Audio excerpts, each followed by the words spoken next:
بیان کیا جاتا ہے کہ غزوہ خیبر کے موقع پر ایک چرواہا حضور صلی اللہ علیہ وسلم کی خدمت میں حاضر ہوا۔ وہ چرواہا یہودیوں کی بکریاں چرایا کرتا تھا۔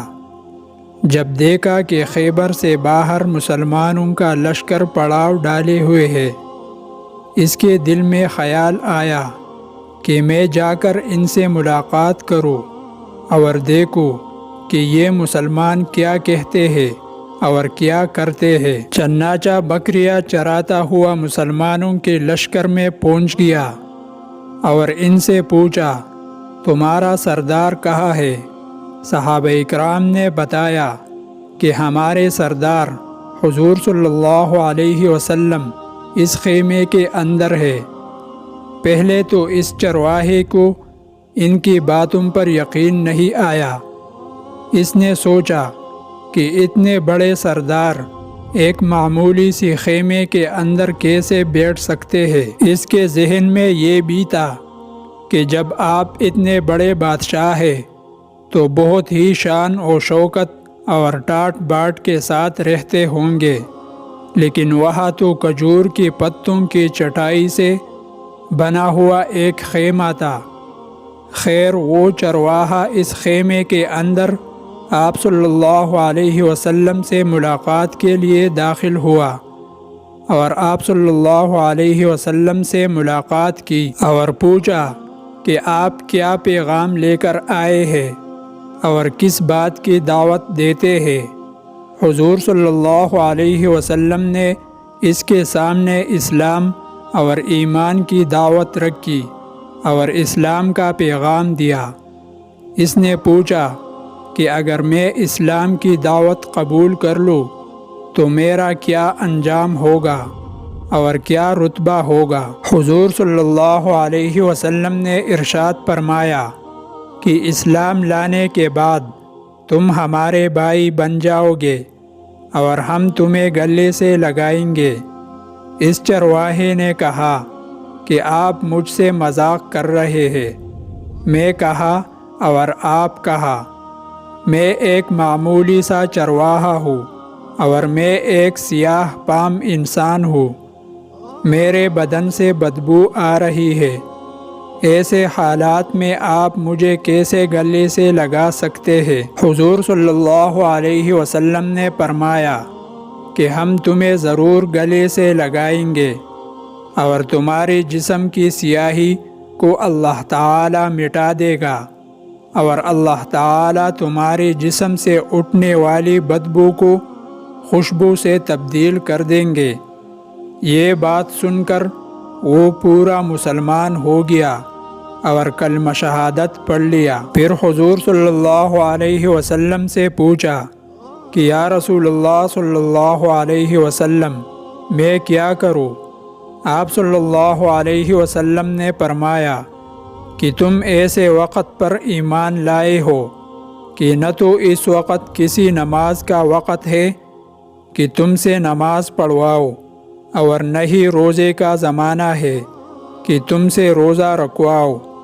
زکوٰۃ تم پر فرض نہیں ہے۔ اس وقت تو صرف ایک ہی عبادت ہو رہی ہے جو تلواروں کی چھاؤں میں انجام دی جاتی ہے، وہ ہے جہاد فی سبیل اللہ۔ اس چرواہے نے کہا، یا رسول اللہ صلی اللہ علیہ وسلم، میں اس جہاد میں شامل ہو جاتا ہوں، لیکن جو شخص جہاد میں ہوتا ہے اس کے لیے دو میں سے ایک صورت ہوتی ہے، یا غازی یا شہید۔ تو اگر میں اس جہاد میں شہید ہو جاؤں تو آپ میری کوئی ضمانت لیجئے۔ حضور صلی اللہ علیہ وسلم نے فرمایا کہ میں اس بات کی ضمانت لیتا ہوں کہ اگر تم اس جہاد میں شہید ہو گئے تو اللہ تعالی تمہیں جنت میں پہنچا دیں گے اور تمہارے جسم کی بدبو کو خوشبو سے تبدیل فرما دیں گے اور تمہارے چہرے کی سیاہی کو سفیدی میں تبدیل کر دیں گے۔ چونکہ وہ چرواہا یہودیوں کی بکریاں چراتا ہوا وہاں پہنچا تھا، اسی لیے حضور صلی اللہ علیہ وسلم نے فرمایا کہ تم یہودیوں کی جو بکریاں لے کر آئے ہو ان کو جا کر واپس کرو، اسی لیے کہ یہ بکریاں تمہارے پاس امانت ہے۔ اس بات سے یہ اندازہ لگائے کہ جن لوگوں کے ساتھ جنگ ہو رہی ہے، جن کا محاصرہ کیا ہوا ہے، ان کا مالی غنیمت ہے، لیکن وہ چرواہا بکریاں معاہدے پر لے کر آیا تھا، اسی لیے آپ صلی اللہ علیہ وسلم نے حکم دیا کہ پہلے وہ بکریاں واپس کر کے آؤ، پھر آ کر جہاد میں شامل ہونا۔ چنانچہ اس چرواہے نے جا کر بکریاں واپس کی اور واپس آ کر جہاد میں شامل ہوا اور شہید ہو گیا۔ جب جنگ ختم ہو گئی تو حضور صلی اللہ علیہ وسلم لشکر کا جائزہ لینے لگے۔ ایک جگہ آپ صلی اللہ علیہ وسلم نے دیکھا کہ صحابہ اکرام کا مجموعہ اکٹھا ہے۔ جب آپ صلی اللہ علیہ وسلم قریب پہنچے تو ان سے پوچھا کہ کیا بات ہے؟ صحابہ اکرام نے فرمایا، جو لوگ جنگ میں شہید ہو گئے ان میں سے ایک آدمی ایسا بھی ہے کہ جس کو ہم سے کوئی نہیں پہچانتا۔ آپ صلی اللہ علیہ وسلم نے فرمایا کہ مجھے دکھاؤ۔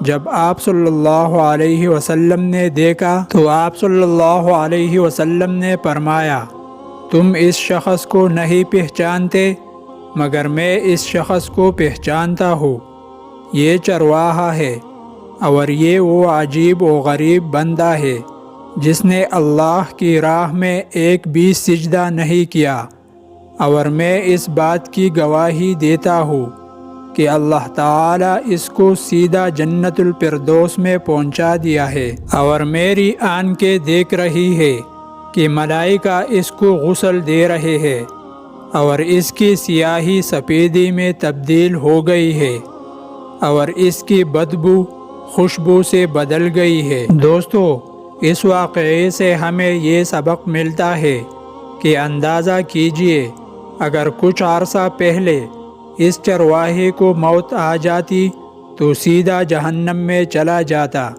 اور اب اس حالات میں موت آئی کہ ایمان لا چکا ہے اور حضور صلی اللہ علیہ وسلم کا غلام بن چکا ہے، تو اب اللہ تعالیٰ نے اتنا بڑا انقلاب پیدا فرما دیا۔ اسی لیے فرمایا اعتبار خاتمے کا ہے، اسی لیے بڑے بڑے لوگ لرزتے رہتے ہیں اور یہ دعا کرتے رہتے ہیں کہ یا اللہ ہمارا خاتمہ ایمان پر فرما۔